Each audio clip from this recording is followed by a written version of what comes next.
Oh, I want to put my earring on. I'm sorry, I won't do that again. Anyway, hiya. I'm back. I know I said I'd be like a week, but I lied. So here I am. How are you? And the reason that I decided to come back so soon or post another video was because it wasn't just on the YouTube video, but also in my DMs on Instagram. I had people asking me about being afraid of popping, and I wanted to talk about that. So let's talk about that. Now, I do have to say that I am not going to pop any balloons in this video. So please do not worry about that. Being a person with very high anxiety as well as PTSD, I do not want to trigger anybody. So I'm never going to pop a balloon on camera without putting it in the title or description that I'm going to do it. So let's talk about the fear of the pop. Now, for me, I discovered yesterday that there is a pop that I won't do, which is bite to pop. And the simple fact is because it hurts like crap. And after my third balloon, I decided that this is just not something I'm going to do, because I really just don't feel like walking around with a swollen upper lip, because a bite to pop literally feels like somebody's slapping you in your mouth. So we're not going to do those. Blow to pop, I don't know why I feel safest doing that one. I do sit to pop, so that's not an issue. And I just fell in love with nail to pop. So for those that have these. So let's talk about if you have a fear of balloon popping, how you can kind of work through it. If you can. Do not, I gotta repeat this, do not ever try to push yourself to do something that you are not comfortable with. You do not want to traumatize yourself over and over again. So please don't. If you've tried it, if you maybe even try some of the things I suggest in this video and you still can't, that's okay. Everybody's not meant to be a popper. And there are plenty of other fun things that you can do with balloons that require you not to pop them. I will say that I blow up so many balloons that a lot of times balloons randomly pop in my house. And it will scare the crap out of me. So I totally get it. And again, been through some things, so my level of anxiety is like through the roof. But I still wanted to see if maybe I could even help somebody a little bit past it. Let's see. So I had an idea. Start small. And when I mean small, I mean start small. These are, and I'm being serious, I think these are great. You know, these are something that, bubbles that you can pop. And you cannot hurt yourself. I'm not going to pop any of them, like I said. But start with these. And you can buy bubble wrap anywhere. Walmart, Office Depot, if those are still around. Office Max, do they still have those? I don't even remember. Amazon, U-Haul sells these. And then once you're comfortable, if you get there popping these, get the bigger version. I wish I had some around. But they do have a bigger version of the popping paper. So just little by little, a little bit a day. Make sure when you're doing your pops that you are not, I wouldn't even suggest doing them indoors. That's why I do a lot of BTPs outside. Because outside, of course, there's more atmosphere or whatever for the pop to travel in, versus if you're in a house, especially like in a closed room, that pop is going to go off like a bomb. I will tell you, I did a BTP one day, and I had my laptop sitting next to me on an 18-inch balloon, and the pop was so loud, it made my laptop turn off. And it didn't work right for like 10 minutes. So I don't know what that was about, but I was like, okay, let me keep my, look, I'm going to pop these. I'm like, let me keep my laptop away from popping balloons. My other suggestion, of course I wouldn't have any available, but you get the drift. It's not the sucker, it's what's in it. I don't have any packs of bubble gum near me. Go start with bubble gum. Bubble gum can't hurt you.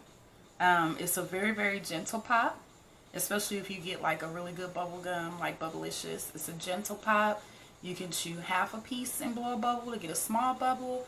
You can chew a big piece and get a bigger bubble, 2 pieces, and just work through it like that.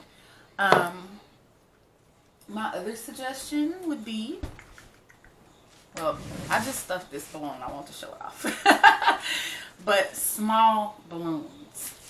Start with a small balloon, a 5-inch balloon, a 9-inch balloon, and pop it in a way that feels safe. So like for me, like if you were to do a nail to pop, hold it out from your body like this and pop it out. The same thing if you are going to like blow up a balloon, but you're not ready to blow it to pop. Blow it up until you're comfortable, tie it off, and then pop it with something so that you are in control of the pop. The reason that popping can be scary for people is because you don't know when it's going to happen. You don't know how loud it's going to be or if it's going to hurt. So I definitely get the apprehension. I'm not going to sit here and lie and say that popping doesn't hurt. Like I said, the bites of pop hurt me so bad yesterday that I had to just stop doing it. There's actually a moment, because I was trying to record it, there's a moment in the video where I was like, F this, like, I'm not going to sit here, my lips still hurts a little bit. I'm like, I'm not going to sit here and hurt myself for a video. But be in control. If it's too much, don't do it. If you're only comfortable with inflating it, inflate it and leave it there. Play with the balloon, get used to the texture, but I'm not going to lie and say that pops don't hurt. I've had BTPs that hurt. Face, like I said, I had one pop and it hit me in the eye. Sits of pops I've done that have hurt my thighs, that have hurt my girl bits, hurt my butt. A nail to pop that I did yesterday, I was holding it like this when I did it. And it popped on me nips because it was a sans clothes video. But I have a high pain tolerance. So also bear that in mind. If you don't have a high pain tolerance, popping just may not be for you. And with that being said, if you really don't want to pop, then I would suggest using inflatables. Inflatables are a lot more durable. This right here is what these balloons are in. It's called a Bobo clear balloon. This balloon is a cross between a beach ball and a regular balloon, so it is a lot more durable. Sitting to pop these is not easy, let me tell you. So these can take it. Now I will say I didn't mouth inflate this because of the thing. I used my pump, and these are cool when they expand because if you hold it, I'll have to show y'all one day. If you hold it and fill it up and then press down, it expands under your hand and it feels really good. But the moral of the story is, if you don't want to pop, don't feel obligated to do it. Don't do anything that's going to upset you. Please don't. Please, please, please don't. Diamond is begging you.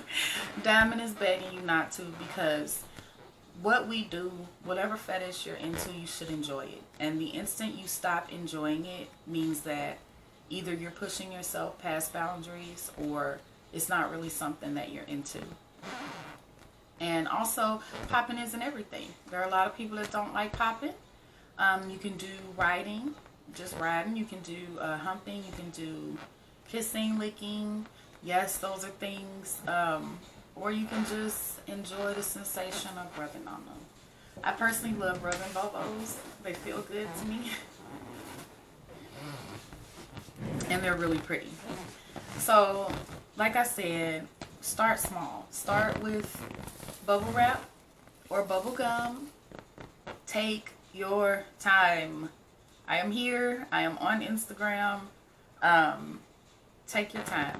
Please do not feel like you gotta pop because you think that's what everybody else like. Everybody don't like popping. Trust me, I know. Trust me, I know. There are some that even like just watching you inflate, and that could be girl or guy, non-binary, whatever you identify as. Some people just like watching the inflation process, watching the inflatable or the balloon kind of come to life, and don't want to see it be popped. So don't push yourself. But I will say, at least try. At least try the bubble wrap. If you don't try nothing else, try the bubble wrap or the bubble gum. You don't have to try nothing further than that. And like I said, it's okay. The beautiful thing about fetishes is that they are yours. And they are yours to customize how you want, to do whatever you're comfortable with. And that's any fetish. And it can seem overwhelming when you're in a fetish community and everybody expects you to do something because that's what they're used to seeing. Do what you are comfortable with. I will always say that because that is how I function. I will not do a custom I'm not comfortable with. I won't do a video I'm not comfortable with. I will not do anything that I'm not comfortable with because my mental health and my emotional health are #1 priority to me, as yours should be with you. Please make sure that it is. I hope I said something that would help you today. And even these, like the ones I stuffed, were bigger yesterday than they are today. So they're already deflating inside of there. If you have any deflated balloons around, those are actually good because those will not pop as hard, like as loud as a freshly inflated balloon. So if you have one that's kind of deflated, you can kind of squeeze or even bite. Those bites don't hurt as much if it's kind of deflated. But you can squeeze, you can get a pin, nails, tear it, whatever. But a deflated balloon will not be, there won't be as much tension. So even if you do pop it, it won't be as loud and it definitely won't hurt as much. Do not try that though with a very large deflated balloon. More than likely you will still get a big pop. That's all. I think my next video I will talk about, I don't know, shoot, we'll see what happens. But I just wanted to address that because I myself have been intimidated by some of the things that I've seen in the lunar community and in other fetish communities because I am multi-fetish. People have approached me even this morning with requests for things and I'm like, no, I don't do that. I don't do that. I don't do anything, like for me, I don't do anything that I feel like would degrade me. Like I don't call myself names. I don't let anybody else call me names. And I also have a phobia. Let me share that with y'all because it popped up while I was doing when I did a photo.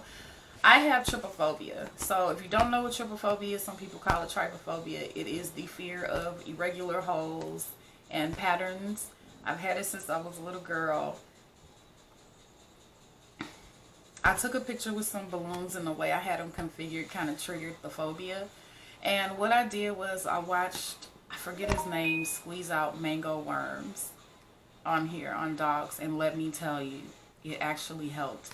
It was hard to watch. Like I was almost in tears through the first couple of videos because it made me so uncomfortable. And it's not like I'm completely over it, but I'm not as sensitive to it as I was maybe 3 years ago. But that still doesn't mean that I like seek out holes or patterns. Even talking about it is kind of making me feel weird. So we're going to stop there. And I'll catch y'all on the next one. Take care of yourself. Take care of your mental health. And I will catch you later.